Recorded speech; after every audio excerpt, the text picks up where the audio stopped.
With my chair? No, I didn't recognize you today.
Taking everybody.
Bad when you talk.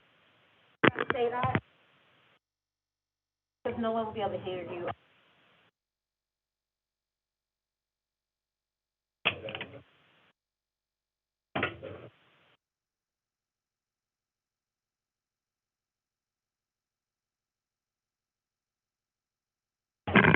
If you can look on the YouTube channel, we would have posted it on.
Oh, that sound. I guess we're going to get started for this Fire Advisory Committee meeting. I'm Aubrey Jenkins, facilitator. All I am now is just a facilitator, all right? So we do our introductions. Look like everybody's here, unless y'all want to sound in and say that you're here.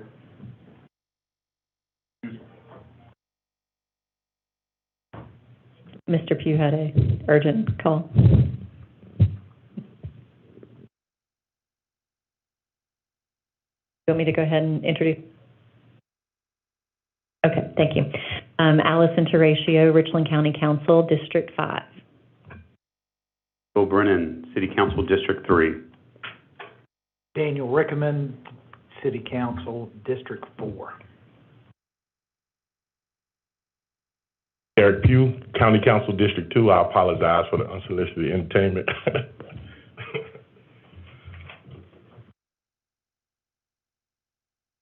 Also have our county in minute Brown. So basically, what I have in here for you all on your first page is just the minutes from our last meeting. Take a look at those.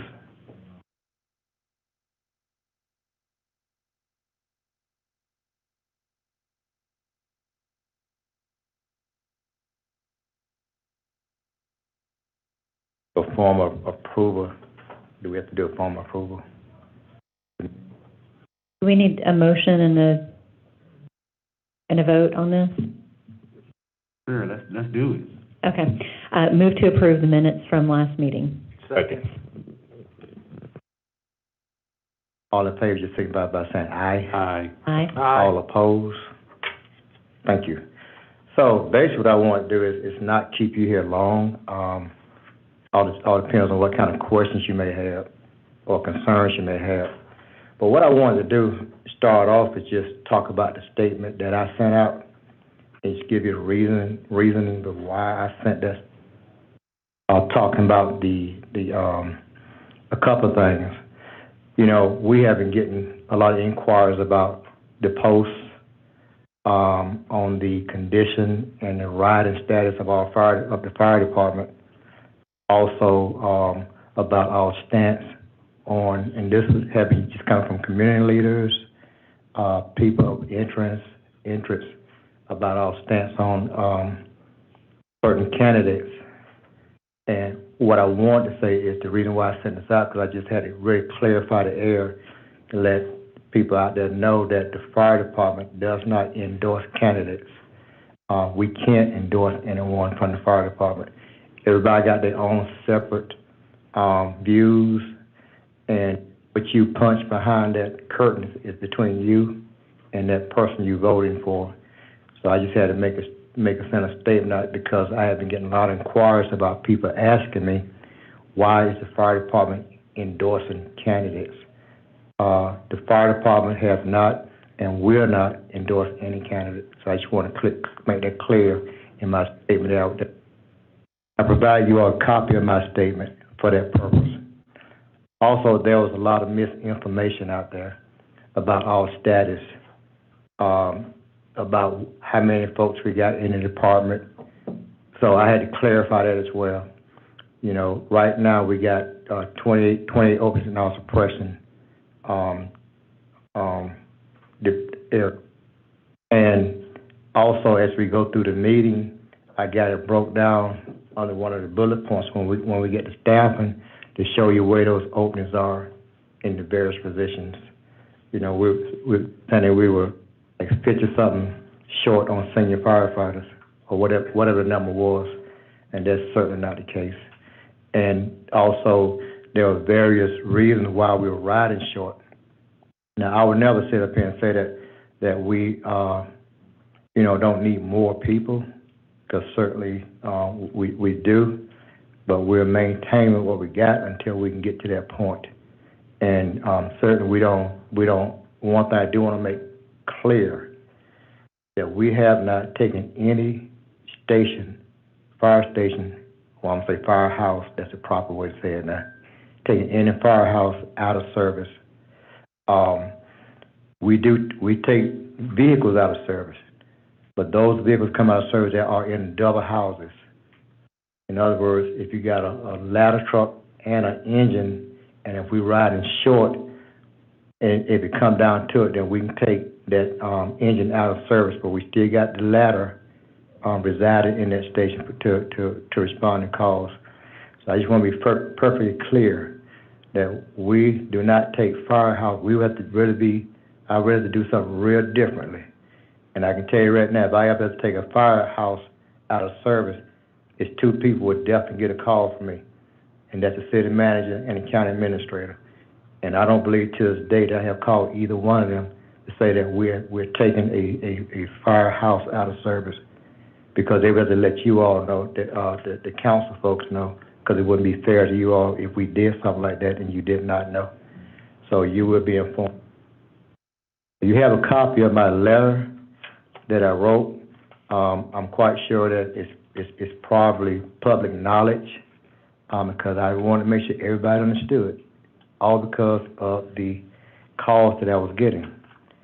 Also, one important thing to note is that the reason why we were taking trucks out of service is mainly because of our sick time use. You know, when I got 14 people marking off sick, 14 people, that's about 3.5 companies. That's 3 trucks. If I got 8 people marking off sick, that is 2 trucks. So just do the math. You know, and we do everything we can to not ride short. Occasionally we do have to ride short, but keep in mind, all folks are well trained. And the one thing I don't want people out there, you know, getting the idea is that all folks are not capable of making decisions on what they need to take care of the situation, because they are certainly capable of making those decisions, and we empower them to make that decision. If you need another truck, call for it. No problem. Call for it. We don't want anybody put themselves in harm's way. So you have my letter.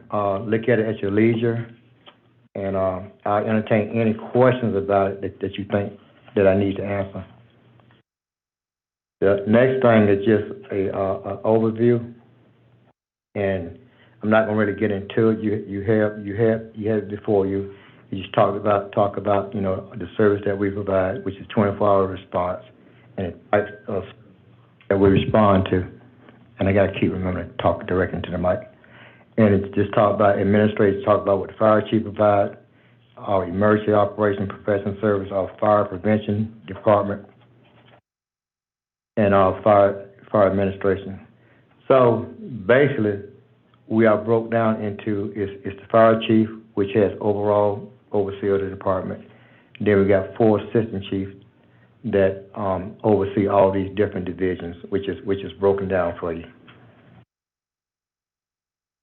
Okay, new positions. We talked about this last time. We talked about the fire accreditation, community risk reduction chief, beginning on the 16th of this month. That will be filled. It's currently already been offered to someone who has accepted it, and we're making that presentation on that person in the future. I think this is going to be a very good position, because it can do multiple things. It can help us with, you know, looking into grants. It can help us with our accreditation that we're going to be seeking, but also it's just going to give us a broad picture of where we are as far as our response, our looking at reduction in community risk reductions. So that is going to be absolutely great. I know we talked about the PPE position as well. That's filled. And again, that's going to really help us, because now we don't have to send that gear off to be repaired. That's going to be a huge savings all in itself, and that's what it's all about. Chief, did you say that position is still open, or you haven't found somebody? Which one? The PP. That is filled. That is filled. So we have filled both those positions, and that, like I said, that is huge. On the grants update, Unfortunately, we didn't get either one of the grants that we applied for. In particular, that SAFER grant, we was hoping that we could really get that because that would have given us some additional staffing to staff the truck out in Blythewood, put some people on it, and also out in the Wood Creek Farm area.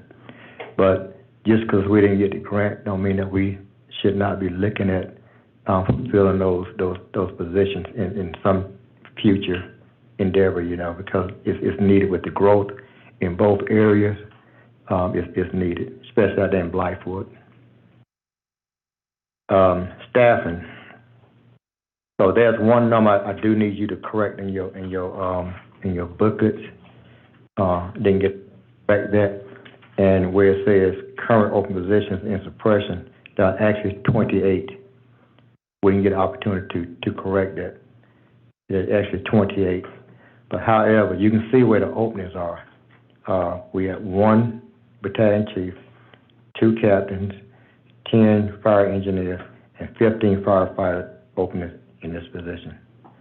So by my math, that adds up to 28, and not what was publicized widely about the 60-something position that supposedly are open.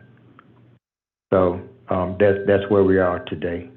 Now, we'll say that I think in about a week or two, we got promotions that are going to be in effect. And so that battalion chief and those 2 captain positions will be filled. Now, that's going to drop it's still going to be 28 openings. Still going to be 28 openings, but we are promoting for those positions. And I think in about another week or so, I think we do have another captain that's potentially going to be retiring. So, and we do have people on the list that we can promote in that position. So our opening may drop to 29. But the other good thing about it is, right now, we have been discussing a plan to bring in more people.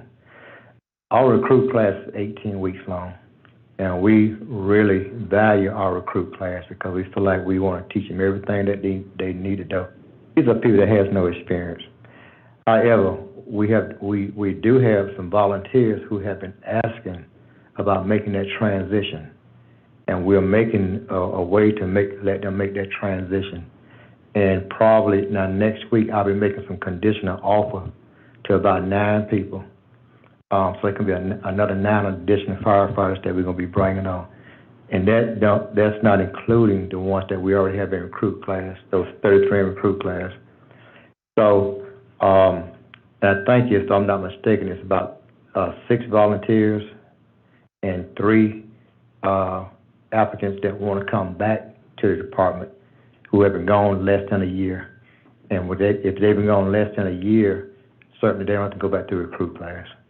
And as far as our volunteers are concerned, they got the same training that our full-time firefighters got. So we don't have to put them through there's no need to put them through a training class when they already got it. Don't make sense. So that's 9 additional spots that we're gonna be bringing on. Yes, ma'am. So for folks who are coming back and folks who are sticking with us, one of the things that I'm curious about is if we have kind of continuing education programs for those folks who want to stay with us and move up in their career path. Is that available to folks? Yes, all of them can go through the process, and they can become what's called senior firefighters. We don't have a limit on senior firefighters. So I know sometimes when people say we're short of senior firefighters, we don't have a definitive number on senior firefighters. It's just that any firefighter can apply to be a senior firefighter. As far as continuing education, certainly we do have steps that they can go through to get to the next rank when there are openings, and we do a competitive process so it's fair to everyone, and everybody have an opportunity to go ahead and apply to for those promotional spots. So it is competitive because we only have but so many spots. I mean, we ain't got but so many engineers, we ain't got but so many captains, but also even continue their education, there is a tuition reimbursement program that they can apply for if they want to further their personal education.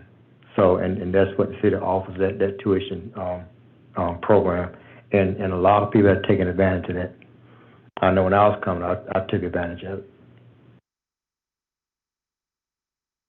If you look under page 3, and the reason why I got this highlighted is just want to show you there's still a timeline that we have to go through. We can't just say, okay, we're going to hire you today and put you on the truck or put you in the system tomorrow. There's an HR process that we have to go through with any place. So if we want to bring someone, just say in our target date to bring in these 9 on, it's going to be November 27th. So that means we got to have everything done, all the paperwork done prior to November the 8th, and then we can bring them on the 27th. So there is a timeline. You just can't just bring people in, talk to them today and bring them in tomorrow. So there's a timeline, and we have to follow the timeline. And basically, what you've seen is what we'll be doing. Is as far as conducting personal interviews, the agility testing, because this is a valid process, all agility tests, and we want to make sure everybody has the ability to do those, to be a firefighter. Although they already are, but we still need to go ahead and just let them go through it anyway, because it is a validated process. There are 6 core skills that they'll be going through. Also, background checks, physical fitness, vaccine confirmation, drug testing, and we got to verify that they do have their certificate in various areas, also with the SCBA fit testing. So we're also looking at doing what is called direct hiring. And direct hiring means that if you work for another fire department in the state, and we've had people to apply for the job, but they didn't want to go through all that training, go back through all that training. Well, with the ones that we rehiring, and the volunteers, we know what their training is. We already know because I thought we the one training them, so we know. But there are certain steps that we're gonna verify when it comes down to doing direct hiring for people who worked at X fire department and want to make that transition to Columbia. And we get that a lot. And then we don't get the application that we could get because people don't want to go back through all the training. Nobody want to go back through 18 weeks when they're already certified. So we have developed a plan to work with those folks, and the steps as they are as outlined, and we figured that would take us six weeks to go through that to get those folks on board, which is 12 weeks shorter than the 18 weeks that we do if they had no experience at all. Still want to make sure that we do some type of training with them. It's just to make sure. So there's a timeline that we're looking at. It's on page 4 at the bottom. So that's kind of the timeline. And if you have any questions, certainly I'd be glad to answer. If I can't answer, I got some people that can. The other thing that I want to talk about, and we talked a little bit about this last time, and that's the bunker gear. And what we did was kind of broke it down for you on our needs, and also not only just broke it down, but also put a price tag on it so you can see what the cost would be. You know, to outfit the 454 full-time position and also the roughly 100 volunteers, we're probably looking at right about, I don't know, maybe about $1.3 million, a roughly ballpark. But when you break it down to both the city and the county and what it will cost each side on the budget, those numbers are broken out even more. The gear runs about roughly $2,300, a little more than $2,300. So as you can see, and the reason why it's so expensive, I mean, those are protected gears that they're wearing. They got to have that to go into a fire. So obviously it's going to cost a good bit. But anyway, if you look at the cost for each set, but when you look at the total cost, and we're looking at about $223 on the city side and about $234 on the county side. So in essence, we're only looking at, I don't want to use the word $500,000. I'd rather use the word a little over $500,000. It sounds better. It sounds less expensive, which it is. So on both sides, we're only talking, just shy of a little over $500,000 to put a second set of gear on each firefighter. Now, we still got to look at for our volunteers as well. So that's addition $237,000. They run calls too. Now, if we had to break it down even further, we can break it down to look at who we really need to start. Now, all of them going fires that we're talking about. Now, we maybe can kind of dial back on the battalion chiefs. You're talking about only 15 sets of gears for the battalion chief. We can dial back on the division chief. You're talking about another 3 sets of gear. So you're talking about 18 sets that we can dial back on. But we really need to make sure that we're outfitting our firefighters, those the ones that goes inside that burning building, and those captains who have to go inside those burning buildings. So we can break it down even further to say if we start with the firefighters and we start with the captains. But then when you look at our engineers, although they're pumping at the truck, if they're not pumping at the truck, they may be prone to go inside. But they are prone to go inside when the captains are, because they move over in that spot and they take the place of the captain. So they have to go inside of those burning buildings. Yes, sir. I'm hoping that we can move forward on this, and what we're really talking, to do this properly, it's not just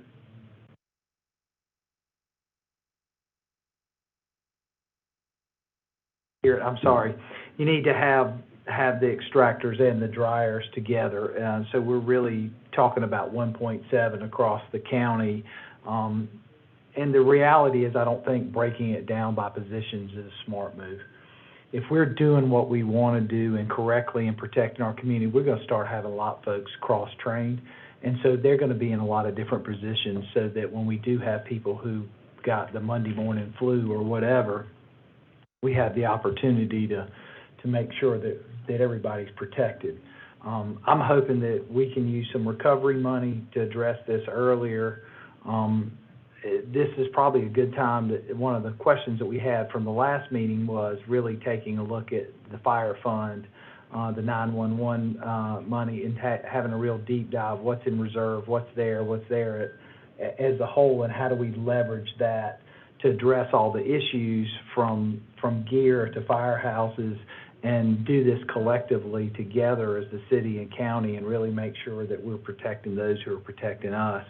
And so I think it's a pretty good segue to drive right into that. And so I'm hoping that we can get those numbers and we have a chance to look through those funds and how do we leverage what's coming from the feds. The infrastructure bill, if it ever gets passed, has got some opportunities that we could take advantage of collectively together and get a big bang. But I think the sooner we can kind of dive in these numbers and collectively talk about how we address it, I just think if we're going to make the move, we need to address it as a whole and not try to piecemeal it. That's not going to help us move forward. I totally agree with that. And that's why I did put on here also a breakdown on the price of what it'll cost for the extractors and dryers that we need to be putting in every station. Will this volunteer number be split?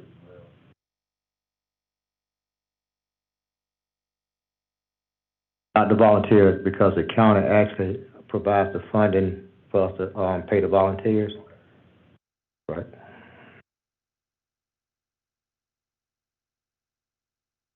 Okay, and this doesn't necessarily have to be answered today, but I would also be curious to know, what the current status is of the first set of gear. So how much of that is needing to be replaced, currently at this time, and then what the lifespan. So this will, hopefully be an ongoing expense that we're committing to. So what does that look like in terms of regular replacement of gear? And so hopefully it's not a, 1.7 million expenditure. It's a little bit ongoing all the time, and we can keep up with that, maintain that pretty well. And then another question that I have is around just how this committee works. Do we just work? So county, we work with county staff, and city works with city staff, and then we kind of bring these items to our respective councils. Is that how that goes?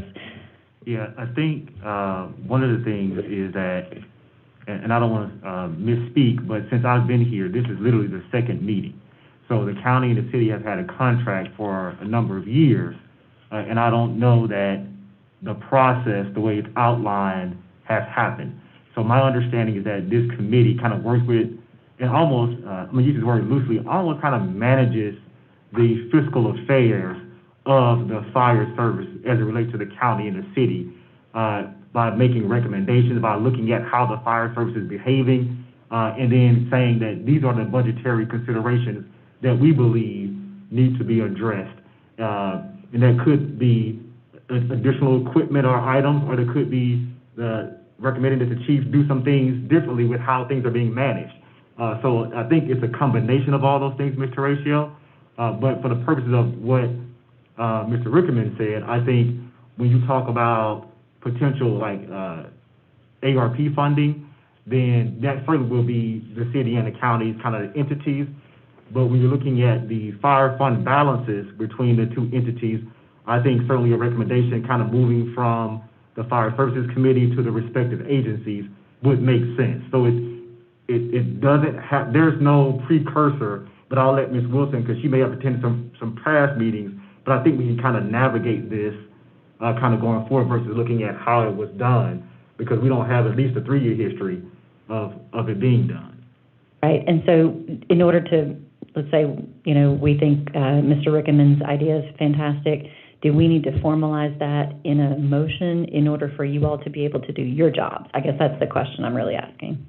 Yeah, for me, the first thing that I would need to do, and I talked to Chief about this, and it's so funny because I'm not going to get on them right now, because we talked about the potential of having a conversation about funding, and we thought that because it kind of was on the agenda, we weren't going to get into a deep dive of that today.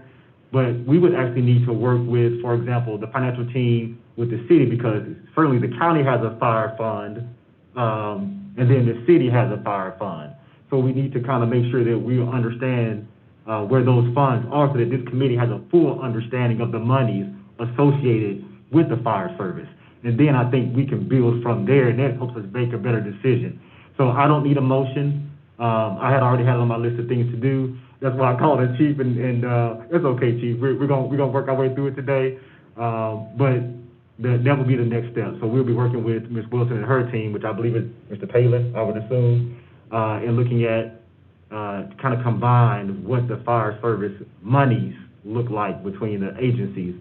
And I think that's really what you're looking for to move forward with how you're going to make decisions as a committee and then to the respective agencies. Thank you. And that hasn't been happening in the past. So I think I mentioned that at the last meeting, that even when it comes to the budgetary process, I'm very excited that you all are in place and we're hopefully moving in the direction where the process that Administrator Brown laid out hopefully will work much better with your attention to those things once you're briefed on what you're working with, and then the recommendations that come out of the committee. And again, I would emphasize well ahead of the budgetary process for both of us. So I think that's really key as well. One of the other questions was about the gear, and if we do move in the direction of securing the gear and funding the gear and securing the gear, the ongoing maintenance of it. And I thought that would be a good time for you to reiterate, Chief, the purpose of the PPE technician, because to Mr. Ratio's point, you know, it's a number. I mean, we can get the gear, hopefully we will, but part of the problem has also been how we're taking care of items that we have, and you don't want to invest in these additional gear and they not be taken care of. Yeah, and that's a very good point. And again, I can't stress the importance of that position that we have now, because again, we don't have to think often, and we can repair it. Like I said before, you know, you can't have anybody you just can't take a little needle and thread and fix it. Also, just to answer your question about the longevity of it, normally it's about 10 years, but the one thing you got to keep in mind is that, you know, we are a very aggressive fire department. What I mean by that, we catch a lot of calls, we catch a lot of fire calls, so that can have a play on, you know, how long your gear lasts as well. But normally it should last at least 10 years. And, you know, we have to replace gear almost, I guess, every year, because as people's gear get worn or the lifespan of it go, we have to order gear. I think we just ordered out of our budget about 160 sets of gear. How many? 180 sets of gear. So, because, I mean, that's going to be replacement gear. That's not for a second set.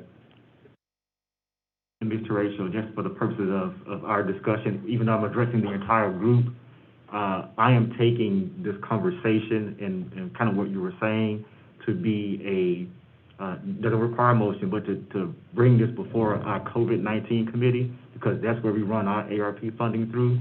So I'll be talking to the chair of that ad hoc about that, and you certainly may as well. So just letting you know that's a takeaway that we have from this conversation. Chief Jenkins, quick tutorial question, I guess, from Ms. Wilson and Administrator Brown. Can y'all describe briefly the pools of funding that draw into the Richland City and Columbia Fire Service? So we have, if I'm reading it correct, the city general budget has a contribution, the county general budget, a overall fire service that's pulled from the property tax millage, and then various forms of fire grants, federal and state. So to answer your question, Council Member, what we have here before us, this is our Budget Director, James Hayes, and so in terms of the county standpoint, we can definitely answer that from our perspective. Yeah, good afternoon, James Hayes, Budget Director. Yeah, for the county standpoint, we have the millage that's generated from the tax bill, and roughly $2.4 million in property from water assessments that the city has on their bill that remit back to the county that we use to fund our budget. So primarily it's the millage and water assessments.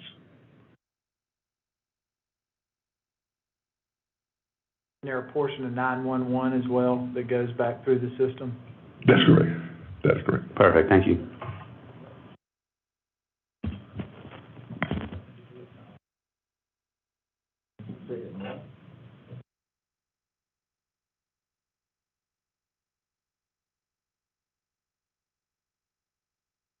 Anything else? No, I think we were going to talk about just general growth patterns throughout the city and county, and how that is that something we're pulling together as we start to talk more in depth about budget? From what perspective? Specifically Northeast, Lower Richland, within the city limits. How is that going to affect the revenue streams that are going to be driven towards our fire service as we look forward to budgeting in the future?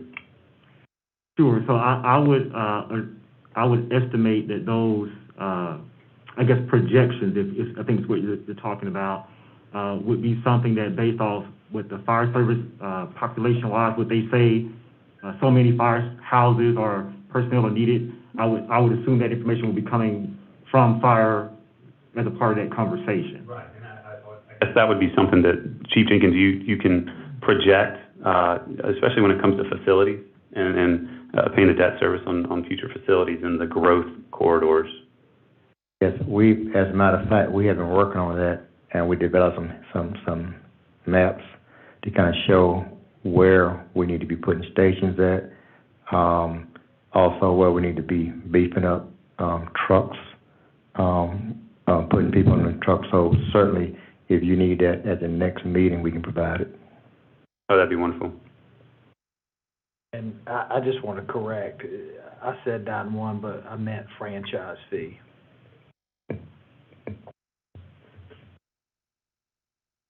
There is funding, though, associated with 911, Mr. Rickman, that we also have to take into account for the 911 communications that's separate. But it is something that we sometimes struggle to get clarity on how it's broken out and when we can expect to see it.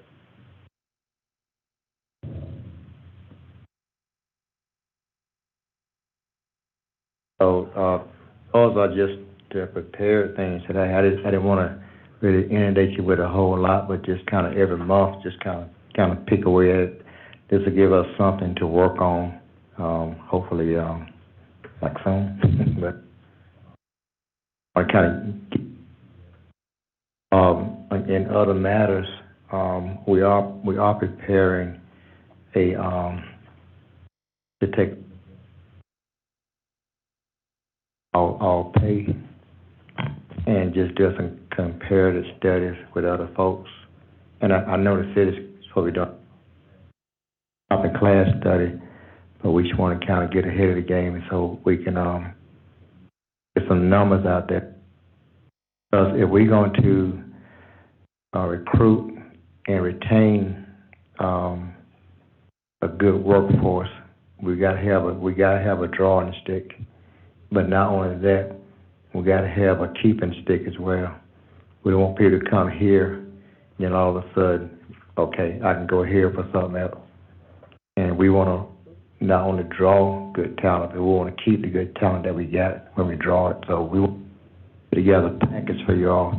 But also, even on the facilities, that is, people care about the conditions they live in. If you don't, you should. And they also care about security, which is finance and stuff like that. So we want to tackle those, but I felt like a real dire need once you kind of talk about the gear and where we can move with that. So don't have any other matters that you want us to look into? Certainly we can, you can give them to me and we'll look at. That's going to tackle everything that we talked about in our first meeting. We want to tackle those things first. I do think, just based off the nature of the ongoing discussion and appreciating kind of the answers today on budgetary items, but in my opinion, maybe a deeper dive into the budget with both budget directors present would be appropriate for your next meeting. Because I think until we get a baseline of what we're working with and an understanding by the committee members, actually seeing the numbers, seeing how the budgets are put together, some of these questions are not going to be as easily the answers aren't going to be as easily understood. And we're going to be relying upon you all now, with this committee functioning as it should, to make recommendations out. I think that would be helpful. I think, I agree with you, Ms. Wilson. I think having a working committee, I prefer to do it around the table and having an open book discussion, which I don't think has ever happened on this subject. I think it's critical for our citizens, and we have the same citizens sitting around the table, open book, open discussion, and really taking a deep dive where we're all engaged. I think it's easier for our council members to understand when we're coming back with real numbers and understanding, allowing our staff to have some direct, real, true direction. I would welcome us setting up a meeting with both budget directors and this committee around the table, really deep diving and starting, because, you know, we get ahead of the curve, we can really attack some of these issues that we continue to talk about as a group.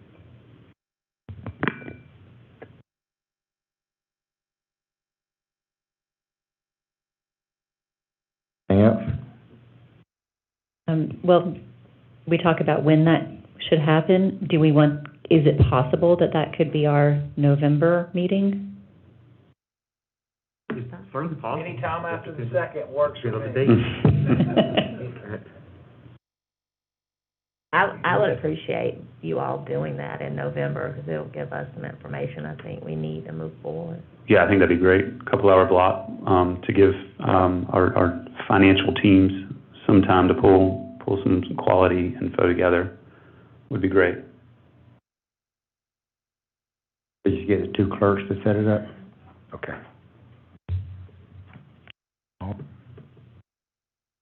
Well, And one last question, I guess.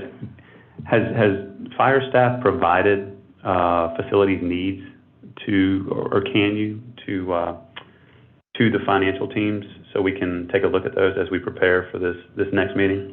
I'm glad you asked that question. We have actually prepared a document to be presented to show you the needs at every station, both city and county. So we already got that information, and we recently, we did it before, but we just recently did that again. So we do have that information that we can bring to the table and kind of show you what the needs are. And one thing I do want to keep in mind, these stations were not built for today's operation. Most of them, the majority of them. And we got to really look at not only fixing them up, but expanding them as well to meet the needs of what we need for today. Housing, firefighters in those, so we should, I'm hoping we keep that as we move forward.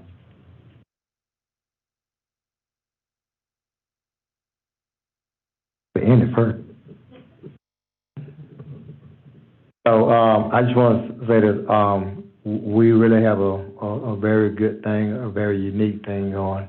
I was just at a conference last week with the state fire chiefs, and I would tell you, as you sit around talking to other chiefs, one thing you realize is that, we all going through some similar things, but I always say that Richland County and City of Columbia ought to be the flagship for what the fire service ought to look like.